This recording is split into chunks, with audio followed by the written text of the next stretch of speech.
Periodismosinafán.com entrevistó al escritor español Juan José JJ Benítez, autor de la saga de 12 volúmenes, Caballo de Troya. ¿Imaginó que serían 39 años escribiendo Caballo de Troya?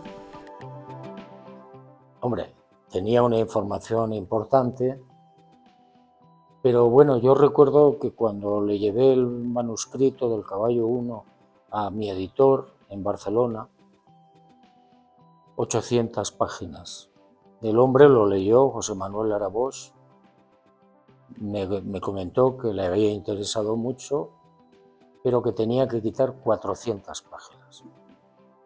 Y alguien me iluminó y le dije, no, ni una coma. Y me dijo, bueno, pues vamos a morir. Dije, pues a morir. Y en un año hicieron 50 ediciones. ¿Cómo fue la recopilación de información para la saga? Yo busqué esa información durante un tiempo, siguiendo las pistas que me había dado este señor. Encontré la primera parte, encontré la segunda parte y en esa información aparecían unas normas que yo debía seguir. La publicación de cada libro tenía que estar espaciada y yo lo he cumplido. Entre un libro y otro, no me acuerdo exactamente, pero había momentos en los que pasaban 4 o 5 años. Yo lo que encuentro son los diarios en inglés, hago 4 traducciones, pido 4 traducciones juradas, y cuando yo compruebo que coinciden las 4 traducciones, es cuando me decido a iniciar una serie de pesquisas por medio mundo, tratando de averiguar si toda esa información es correcta. Y cuando yo entiendo que es correcta, es cuando me decido a publicarlo, siguiendo las normas establecidas por el mayor. ¿Caballo de Troya es una novela épica? Yo creo que sí. Es decir, la información que aparece en Caballo de Troya sobre la vida de Jesús de Nazaret, básicamente, es una historia épica, es decir, de la llegada de este hombre Dios, para mí, su vida, el desarrollo de su vida pública y su muerte, ¿no? Es algo terrible. Que la gente, yo creo que no ha sabido o no ha podido evaluar bien hasta el grado de sufrimiento que padeció este señor en esos días de la tortura, ¿no? Y de la pasión y muerte. Sí tiene mucho más de épico, aunque también tiene cosas, de un especial lirismo, de una gran belleza. ¿Dudó en algún momento de la veracidad de la información que le dio el mayor Jason? Yo, una vez que investigué una serie de pistas de tipo, de información sobre botánica, las leyes de los judíos de aquella época, física, medicina, etc. Cuando yo veo que eso es correcto, yo me decido a publicarlo, ya no investigo más, prácticamente. En este libro hubo un par de cosas que me llamaron mucho la atención, pero que era muy difícil investigar. Una fue la matanza de los inocentes. Habían pasado 2000 años. Yo no he podido encontrar archivos de ningún tipo y las alusiones en los evangelios canónicos es muy corta, muy breve, muy pequeña. Murieron, mató Herodes el Grande a no sé cuántos niños menores de 2 años. No pude investigar ese tema, pero me llamó mucho la atención, no solamente por haber degollado a 16 niños en 2 aldeas, Belén y Giló, sino por lo que ocurrió. Es decir, cómo la Guardia Gala, los franceses, para que nos entendamos, de Herodes el Grande, que es la encargada de matar a los niños, cómo viola a las madres y a las hermanas sobre la sangre de los niños. A mí eso me dejó muy impactado. Pues yo ni lo había pensado, ¿no? ¿Caballo de Troya 12, Belén, será el último volumen de la saga? Se acabó el Caballo de Troya, eso se acabó. Yo no tengo más información. Tengo mucha investigación en marcha, la vida después de la muerte, es un tema que a mí me interesa muchísimo, ¿no? Sigo investigando. ¿Recomienda que la saga se lea en orden cronológico? Lo ideal es leerlos en orden, porque si no, hay asuntos y situaciones que no son comprensibles o son poco comprensibles, pero si lo lees en orden, sí puedes entenderlo. Toda la saga, en 12 volúmenes, se ciñó estrictamente a los documentos que le dio el mayor Jason. Yo no he quitado ni he puesto nada, salvo el principio del caballo 1, donde yo explico cómo conozco al mayor y cómo llego a la información. Eso sí es cosa mía. Pero en el momento que empieza el diario, yo lo he respetado, aunque no estuviera de acuerdo. Porque hay momentos en los que me quedé un poco sorprendido, ¿no? Y dije, pero lo dejé, lo respeté. ¿Cuál es el adjetivo que más le han endilgado? Satanás. Pero bueno, yo entiendo que eso es consecuencia de, bueno, que alguien está atacando su negocio. Pero yo les digo a la gente, sobre todo a la Iglesia Católica, que me ha crucificado, les digo, bueno, ¿cómo voy a ser Satanás? Si yo, los caballos de Troya defienden la divinidad y yo defiendo la divinidad de Jesús. Satanás no hubiera defendido la divinidad de Jesús como hombre Dios.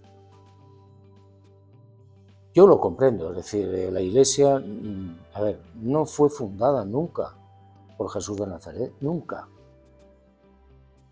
Con el paso del tiempo, aquello se fue haciendo grande, la institución se fue haciendo grande y hubo que justificar en los escritos que aparecen en el siglo III, siglo IV, hay que justificar el origen divino de la institución, pero ese origen divino no existe. Jesús, si hubiera fundado la Iglesia, hubiera dejado fuera a mucha gente que no pensaba igual. Y Jesús era muy respetuoso.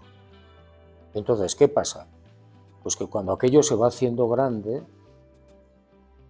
alguien entiende que en esos primeros textos que se están escribiendo sobre la vida de Jesús hay que justificar el propio nacimiento de la Iglesia. Tú eres Pedro y sobre esta piedra edificaré mi iglesia, es falso. Jesús no dijo eso. Entonces se manipuló, como se han manipulado muchísimas escenas, muchísimas palabras. Jesús nunca habló del divorcio, ni del infierno. Esos son creaciones humanas muy posteriores.